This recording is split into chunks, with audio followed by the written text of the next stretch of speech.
रोम रोम भाइयों, सिस्टम फाड़ देंगे। तो सिस्टम फाड़ देंगे नहीं, बल्कि सिस्टम में जोड़ देंगे इंडो मेम्ब्रेन, और वो बन जाएगा Indo membrane system.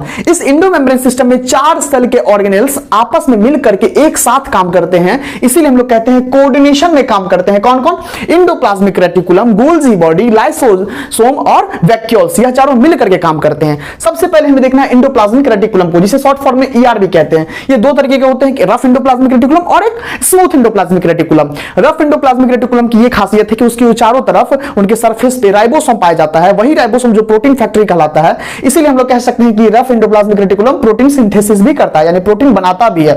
Smooth endoplasmic reticulum में ऐसा कोई भी राइबोसोम नहीं होता, इसीलिए उसका सरफेस स्मूथ होता है। ऐसे मान लो कि कोई खुरदुरा जगह है क्योंकि उस पे राइबोसोम है, और कोई प्लेन जगह क्योंकि उस पे राइबोसोम नहीं है।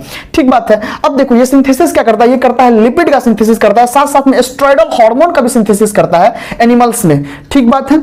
अब देखिए डिटॉक्सिफिकेशन भी करता है ड्रग या पॉइजन का, जिसको स्टेरॉइड वगैरह भी कहते हैं हम लोग, ऐसे पॉइजन्स का भी ये क्या करता है? डिटॉक्सिफिकेशन करता है हमारे सेल में। अब other function of endoplasmic reticulum क्या क्या है? अदर फंक्शन है इंडोप्लाज्मिक रेटिकुलम की, ये इंट्रासेलुलर ट्रांसपोर्ट करते हैं प्रोटीन और लिपिड का।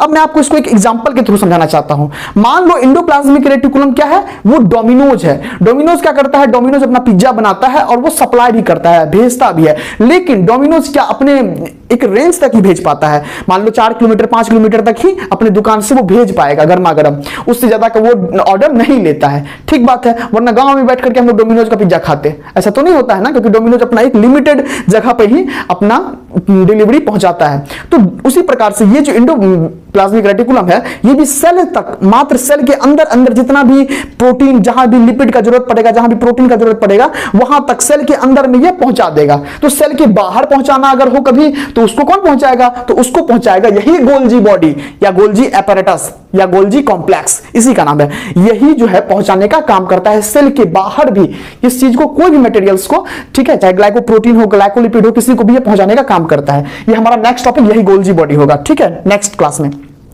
अब देखिए ये इंट्रासेलुलर ट्रांसपोर्ट करता है प्रोटीन और लिपिड का। ठीक बात है। मेम्ब्रेन बायोजेनेसिस भी करता है। मेम्ब्रेन बायोजेनेसिस का अर्थ होता है मेम्ब्रेन की संरचना भी करता है। तो चूंकि उसके पास प्रोटीन है भाई और लिपिड है, और हम जानते हैं कि मेम्ब्रेन जो होता है सेल मेम्ब्रेन, वो प्रोटीन और लिपिड का ही एक तरह से मिलकर के बनता है, फॉस्फोबाइलिपिड लेयर। ठीक है। तो इसीलिए उसमें भी ये सेल मेम्ब्रेन का भी बायोजेनेसिस करता है, साथ साथ में कभी कभी न्यूक्लियस का भी बायोजेनेसिस करता है। न्यूक्लियस के न्यूक्लियर मेम्ब्रेन का भी ये बायोजेनेसिस करने का काम करता है। ठीक बात है। अब देखिए इंडोप्लाज्मिक रेटिकुलम का कंपार्टमेंट 2 तरीके से बांटा गया है, हमारे एनसीईआरटी में लिखा हुआ है, इसीलिए मैं इसको इंपॉर्टेंट समझता हूं। ल्यूमिनल और एक्स्ट्रा ल्यूमिनल। ल्यूमिनल का अर्थ होता है ऐसा कंपार्टमेंट जो इंडोप्लाज्मिक रेटिकुलम के अंदर है, यानी उसके अंदर वाले को ल्यूमिनल कह रहे हैं, और उसके बाहर वाले को एक्स्ट्रा ल्यूमिनल, वो एक्स्ट्रा हो गया।